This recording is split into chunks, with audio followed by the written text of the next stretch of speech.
हवाई द्वीप। तुमने सुना है एक हवाई द्वीप के बारे में जहाँ के लोग आजादी से जीना पसंद करते हैं। वहाँ की मूल संस्कृति में सच्ची आजादी का अर्थ भौतिक संपत्ति या सामाजिक हैसियत से नहीं, बल्कि प्रकृति और आत्मा के साथ गहरे जुड़ाव से है। पुराने व्यक्ति हवाइयों के कहते हैं, उनके विचार यह है, धरती, समंदर और पूर्वजों के साथ सामंजस्य बनाकर जीने में ही आनंद है। उन लोगों के लिए स्वतंत्रता वह है जहां मनुष्य प्रकृति के चक्कर का हिस्सा बन जाती है, न कि उस पर शासन करने की कोशिश करना। यह दृष्टि पश्चिमी समाज की उपभोग केंद्रित जीवन शैली के विपरीत है, जहां स्वतंत्रता को अक्सर अधिक खरीदने की क्षमता से जोड़ा जाता है। हवाईयन दर्शन कहता है, जब तुम पेड़ों की जड़ों को महसूस करते हो, तुम अपनी जड़ें महसूस करते हो। हवाईयन हॉली मतलब खुशी, हैप्पीनेस। इसके बिना सांस या आत्मा वाली स्थिति के रूपक के रूप में इस्तेमाल किया गया है। यह आधुनिक मानव की उस मानसिक जकड़न को उजागर करता है जहां व्यक्ति भौतिक सुखों के पीछे भागते भागते अपनी आंतरिक शांति और संवेदनशीलता को खो देता है। जब तुम प्रकृति से कट जाते हो, तुम अपनी आत्मा से भी कट जाते हो। ये जान लो, यह उस सामाजिक व्यवस्था पर प्रभार है जहां लोग दिखावे की जिंदगी जीते हैं, घर, कार, पैसे के पीछे दौड़ते हुए, लेकिन अंदर से खोखले। तुम जान पाओ, असली जीवन वह है जो सरलता, ईमानदारी और प्रकृति के साथ सहयोग में जिया जाए। तुम तनाव में आ जाते हो, तुम मानसिक परेशानी में आ जाते हो जब तुम भौतिकता का त्याग नहीं कर पाते हो। त्यागना मतलब ज्यादा संग्रह न करना, समुद्र, पहाड़ और वनस्पतियों के साथ सह अस्तित्व न बनाना।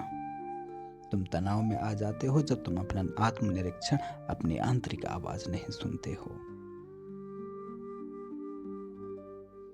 तुम्हें चाहिए लोगों से गले मिलना, जो न सिर्फ शारीरिक है बल्कि आत्माओं का मिलन। जहां तनाव और अकेलापन महामारी बन चुके हैं, ये चीजें तुम्हें आनंद देगी। तुमने देखा होगा डॉल्फिन का झुंड, वह भी तुम्हें सिखाती है एक सामाजिक एकता, जहां हर सदस्य बिना स्वार्थ या प्रतिस्पर्धा के सामूहिक लय में तैरता रहते हैं। ये समुद्री प्राणी संवाद के लिए ध्वनि तरंगों और शारीरिक भाषाओं का उपयोग करते हैं, जो मानव समाज के विपरीत है, जहां शब्द अक्सर दीवारें खड़ी कर देते हैं। इस समुद्री प्राणी डॉल्फिन ने तुम्हें सिखाया है विनम्रता, सिर्फ व्यवहार नहीं बल्कि तुम्हारे अस्तित्व में होना चाहिए। ये तुम्हारा तरीका होना चाहिए। जो बड़ी डॉल्फिन है, जो नेतृत्व करती है, वो युवाओं को सिखाती है नेतृत्व करना। वो सिखाती है जीवन एक नृत्य है, न कि दौड़। वो तुम्हें सिखाती है तुम्हें लय, तालमेल बिठाने का तरीका, तुम्हें संगीत के साथ तालमेल, तुम्हें जीवन के साथ तालमेल, तुम्हें प्रकृति के साथ तालमेल बिठाना। तुमने शून्यता के बारे में सुना होगा, स्वयं का अहंकार तिरोहित करना, शून्यता और करुणा, सभी प्राणियों के साथ एकात्मता। असली समृद्धि भौतिक संपदा में नहीं, तुम जान पाओ, बल्कि प्रकृति और प्राणियों के साथ गहरे संबंध में निहित है।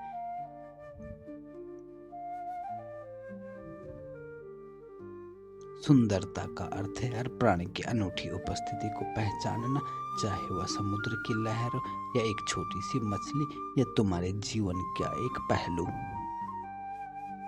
समुद्री प्राणी डॉल्फिन की दुनिया मानव समाज के लिए एक चुनौती है।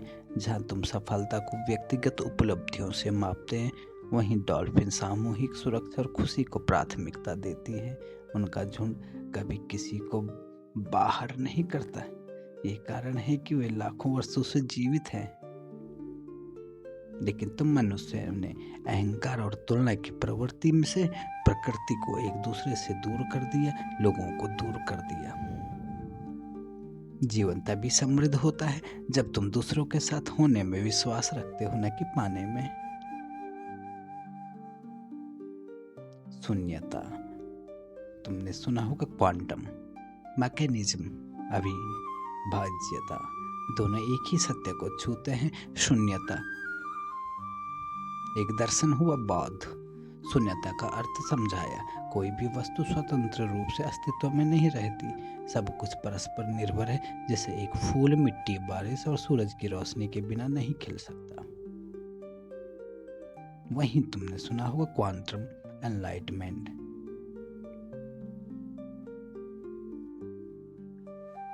कणों का व्यवहार उनके परस्पर संबंधों से तय होता है, जैसे क्वांटम उलझाव। दो कण एक दूसरे से इतने जुड़े होते हैं कि एक का व्यवहार दूसरे को तुरंत प्रभावित करता है, चाहे वे ब्रह्मांड के दो छोर पर ही क्यों ना हो। वास्तविकता एक जाल की तरह है जहां पर धागा दूसरे से गुंथा हुआ है। तुमने त्रियामी दुनिया का एक भ्रम सुना होगा। मानव मस्तिष्क ने त्रियामी दुनिया का मॉडल विकसित किया, 3D, जहां वस्तुएं अलग अलग और स्थिर दिखती हैं।